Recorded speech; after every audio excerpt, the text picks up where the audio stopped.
Mythical Pokemon are an elusive class of creatures, as you can't obtain them in the wild or through normal story modes, but through timed events that make them feel even more special. These Pokemon were connected to myths and legends, and players are usually greeted to bonus story content, such as meeting Professor Oak in the Sinnoh region. Because of their lack of accessibility, Mythical Pokemon are not allowed in official competitive formats. However, with the release of Regulation J, that changes for Scarlet and Violet, as now Mythical Pokemon are counted as restricted Pokemon, meaning that you can have up to 2 of these Pokemon on your team at the same time. There's been a lot of new mechanics, moves, and Pokemon since most of these Mythical Pokemon were released, which means there are a bunch of new strategies to try out, and we're going to talk about a few of them right now. Arceus, like a lot of Mythical Pokemon, has a completely even stat spread, giving it the flexibility of filling almost any role on a team. Arceus has the added benefit of having 120 points in every stat, giving it a stat total of 720. Because it's the literal god of Pokemon, it has insane coverage in its move pool. And thanks to its ability multi-type, it can change its typing along with its signature move, Judgment, depending on the elemental plates that Arceus is holding. All of these factors can make Arceus a bulky yet fast special attacker that will be a force to reckon with, especially with an electric plate Arceus with Ice Beam for coverage, and you can have a bulky attacker with the ultimate coverage typing. Something like a Calm Mind, Judgment, Ice Beam, Protect set already sounds scary enough. With a lack of fairy types in the meta, however, this could be Fairy Arceus's time to shine. Regardless, while having Arceus as a special attacker sounds pretty great, a lot of players have pivoted into a different strategy that doesn't involve using its signature move or ability. Extreme Speed is a powerful attack that hits your opponent hard with a +2 priority. This means that Arceus will be moving faster than almost any other attacking Pokemon. Whether your opponent has Trick Room or Tailwind, nothing's gonna stop you. Terra Normal Extreme Speed Pokemon have been popular sets throughout Scarlet and Violet, no matter the power level. Going from Arcanine to Dragonite, and even some people believing in Rayquaza, people just want to hit hard and hit fast. And now, with an actual normal type that has Extreme Speed, with a decent attack stat, I hate how he technically counts. Arceus comes in with one of the hardest hitting extreme speeds in the game. Pair that with Swords Dance, Clear Amulet, and your choice between Terra Fire to protect yourself from burns or Terra Normal for even more damage, and you have an insanely bulky sweeper at your hands. I can see Arceus even doing well with Pokemon like Amoonguss or Clefairy for redirection, or even Prankster Riolu with a coaching set to really buff your Pokemon's capabilities. Another solid partner Pokemon, however, would have to be Chien Tao. Thanks to its Sword of Ruin ability, this lets Arceus deal even more damage off the jump. With having access to both special and physical attacking options, there's so many options to take this Pokemon into, such as also since Magearna is known as the artificial Pokemon, it's not surprising that it was built to be amazing. Someone cooked here. With the infamous Steel Fairy typing that makes the world go nuts, it also has a solid stat line of 130 special attack, 115 in both defense stats, and 80 HP for solid bulk. Even with its low 60 speed stat, it can thrive in Trick Room, where Magearna can abuse that low speed stat. All in all, Magearna has respectable stats for a legendary Pokemon. However, its true power relies in its signature ability, Soul Heart, which gives Magearna a +1 modifier in its special attacking stat when any Pokemon on the field faints. Wait, did that say any Pokemon? Hold me close and hold me fast. While you could go for the Follow Me route, which protects Magearna at the same time, pairing Magearna with a Pokemon like Choice Scarf Annihilate that has access to Final Gambit can almost secure doubling Magearna's special attack stat in one turn. For those who don't know, Final Gambit does damage based on the user's current HP bar. However, in return, it faints the user. This also means if Final Gambit connects with its target, Magearna will get +2 in its special attack stat for free. With Annihilate's high HP stat of 110, this means that any Pokemon sitting at 217 HP or less will be automatically knocked out before they even get a chance to move. While Annihilate isn't the fastest Pokemon, they secure this knockout thanks to the Choice Scarf item. Pairing this with a Trick Room turn 1 from Magearna, and you can get a safe swap into a Trick Room sweeper such as Torkoal or Calyrex Ice Rider immediately afterwards. What's nice about the special attack boost as well is that it combos with Magearna's Floor Cannon, which is the fairy equivalent of Draco Meteor, dealing massive damage but trading off for half of the user's special attack stat. All in all, if Magearna is able to stay out while other Pokemon faint, you can rack up some points and just start shouting, "I'm a fire in my laser!" Darkrai finally makes a return in Scarlet and Violet, and while it's been nerfed since Sun and Moon, he's not out of the picture. Darkrai gets to boast a high special attack stat of 135, with a good speed stat of 125 as well, making it faster than Pokemon like Arceus and Ogerpon. Darkrai is known for luring people and Pokemon alike to sleep and causing unending nightmares, which can be seen in its signature ability and attack. Dark Void is a move that puts both of your opponent's Pokemon to sleep, and Darkrai's ability, Bad Dreams, combos off of Dark Void, as any opponent who is asleep while Darkrai is out will take 1/8 or 12% of their maximum HP in damage. This not only takes out Focus Sashes, but completely wastes your opponent's turn sometimes. While in previous generations, Dark Void had an accuracy of 80%, making it better than most sleep options such as Sleep Powder or Hypnosis. And because of Darkrai's fast speed and the fact that Dark Void can hit both Pokemon at the same time, it was arguably better than Spore as well. However, because of Smeargle... Wow. If I had a nickel for every time that I talked about a mythical Pokemon and Smeargle decided to show up, I'd have 2 nickels. Which isn't a lot, it's just weird that it happened twice. Because of Smeargle's presence in VGC, the move was nerfed all the way down to 50% accuracy. However, Gravity is a move that not only grounds all flying and levitating Pokemon, it also increases the accuracy of moves by a 1.67 times multiplier, increasing Dark Void's accuracy all the way back up to 84%.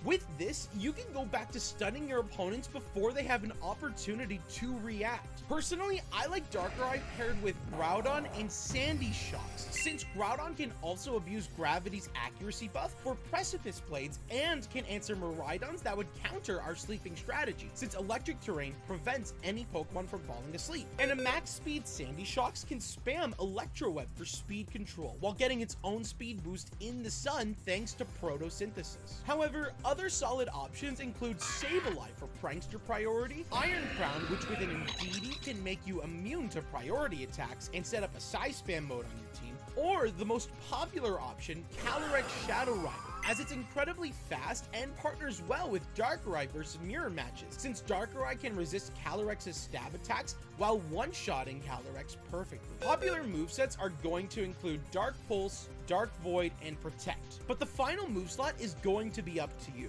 I personally liked the idea of Dream Eater as a recovery option for Darkrai. However, Hex is also a great option, as it'll do 130 damage to any Pokemon statist. Combo this with Dark Void and you'll be sleeping the competition in no time. Now, these two I'm grouping together because they have similar strategies but can play completely different. Expanding Force is a newer move introduced in Generation 8 that starts as a normal single target attack move but gets upgraded in Psychic Terrain to not only hit both opponents but gets a 50% increase in power before including Psychic Terrain's 30% boost. Size spam teams have been infamous since the beginning of Scarlet and Violet, since it's so simple to set up thanks to Pokemon like Indeedee. And the properties of Psychic Terrain locks out any Pokemon from using priority moves completely, allowing you to force the game to play at your tempo. And with Mythical Pokemon now available, we can hit harder than ever before. Deoxys, being the DNA Pokemon, has access to 4 different forms: Normal, Attack, Speed, and Defense, all of which have their own stat distributions and play styles. While normal Deoxys has a solid stat line, Deoxys attack form has an insane attack and special attack stat of 180, making it the hardest hitting Pokemon in the format. Along with that, it has a speed stat of 150, tying with Calyrex Shadow Rider. With this amazing attack and speed and access to Expanding Force, Deoxys can nuke opponents before they even get a chance to play. While you should equip Deoxys attack form with a Focus Sash because of those beautiful defense stats, You could benefit from a life orb set to make him hit even harder than before. And while you could go for a choice spec set if you are completely committed, you could also add moves like superpower and knockoff to your arsenal, making you a completely awesome mixed attacker. With a partner in Deity, you can redirect single target attacks, and with a Terra Psychic Deoxys, nothing can stop you from nuking your opponents. On the other side, however, we also have Hoopa Unbound. With a respectable 170 special attacking stat, Hoopa Unbound can almost hit as hard as Deoxys, but with added bulk to it as well. However, Hoopa comes with a fun ability, Magician, which lets the user steal an opponent's item after the attacker attacks a Pokemon. However, the attacker has to have no items currently held to steal the item. With this in mind, terrain setters become perfect partners for Hoopa, as each terrain has a correspondent seed that can be consumed for a defense buff. By giving Hoopa a psychic seed item to hold, Hoopa will consume the seed while on psychic terrain, giving it a 50% boost to its special defense. Afterwards, Hoopa will be able to hit your opponents with an expanding force, and depending on your target, you'll be able to steal their item, disrupting your opponent and possibly buffing your Hoopa at the same time. I know for the most part, people are playing Hoopa as a physical attacker with Hyperspace Fury, Gunk Shot, and Drain Punch, but I think this is an alternative playstyle that could do just as well in and out of Trick Room that we should experiment with. I mean, we could just partner it with like a Miraidon or a Rillaboom and get a physical defense buff with those seeds, but you know, Hoopa desperately needs, but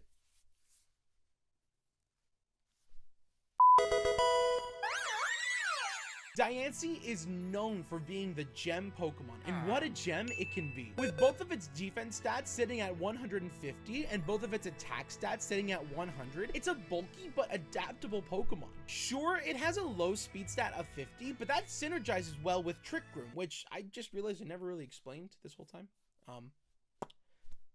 Well, Trick Room reverses the speed turn order of all Pokemon for the next 5 turns. This means that slower Pokemon become the fastest things on the board, and since Diancie gets access to this move, it's something to consider as well. Along with that, Diancie has access to an awesome signature move known as Diamond Storm. This 100 base power move not only hits both opponents, but has a 50% chance to double Diancie's physical defense stat. With a maxed out defense stat, Diancie can reach 222 physical defense points. And if you combo it with Diamond Storm's defense buffs, you can have a tank of a Pokemon. It doesn't end there, however, as you can even utilize those defense buffs offensively thanks to Body Press, which does damage based on the user's defense stat instead of its attack stat. But wait! There's more! While yes, we can give Diancie an Assault Vest, which trades the usage of status moves for an immediate 1.5 times multiplier buff to your special defense stat, we can capitalize on this additional bulk even further thanks to Sandstorm. Sandstorm is a weather condition that does 1/16 of damage to all Pokemon who aren't Rock, Ground, or Steel type, and it gives Rock type Pokemon a 1.5 times multiplier to their special defense stat. All of these extra tools can create a terribly bulky Pokemon. By running something like Terra Ghost, you can ignore things like Final Gambit Annihilate, Fake Out, and most of your weaknesses that you would have to deal with because of your frail typing. And instead, you can rely on your high bulky stats and push people back out. Diancie has a lot of versatility thanks to its stats, making it pretty unpredictable on what it's going to run. Similar to Magearna, Calyrex Ice Rider can be an awesome Pokemon to play with Diancie, since both can abuse Trick Room to the fullest, seeing that they're among the slowest of restricted Pokemon. But another solid Pokemon is, surprisingly enough, Ogerpon Wellspring. Thanks to her water typing and access to Follow Me, we can save Diancie from steel type attacks that would be lethal while setting up its defenses at the same time. And with all of these factors, they make up the sum total of why I think Diancie is a diamond in the rough. And there you have it. Do you like some of these strategies? Did you already think of some of these yourselves? Do you think I should cover more mythical Pokemon? Leave all of your thoughts in the comments below. If you enjoyed what you saw, please consider hitting the subscribe button. At the time of writing this video, we are like literally this close to hitting 1,000 subscribers. There's a little something I need to address here. Obviously, I wrote this before I hit 1,000 subscribers. Well, first things first, we did it! Genuinely, thank you guys so much for all of your support and help over the past year or two. It's been fun switching from League of Legends content to making Pokemon content. I feel like I found somewhat of an audience now, and like people clearly have been enjoying these kinds of videos. You know, if we were able to actually make it to 1,000 subscribers, it genuinely means a lot to me that people have been sticking around, coming by, and just enjoying my content. And with that being said, obviously this isn't my 1,000th subscriber special video.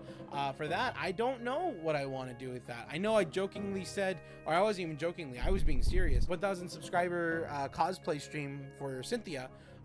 I'd still do that if people want to do it. Otherwise, if people want to see like me use older teams, or like actually playing meta teams, maybe we could even do a little thing where it's like, you send me your team, I will play your team for the 1,000 subscriber special.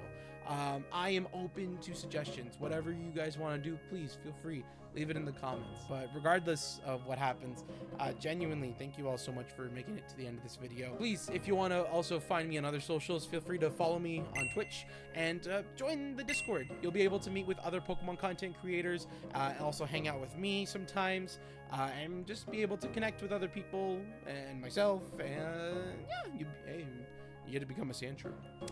That's pretty cool. Thank you again from the bottom of my heart, and I hope you enjoy the rest of your day.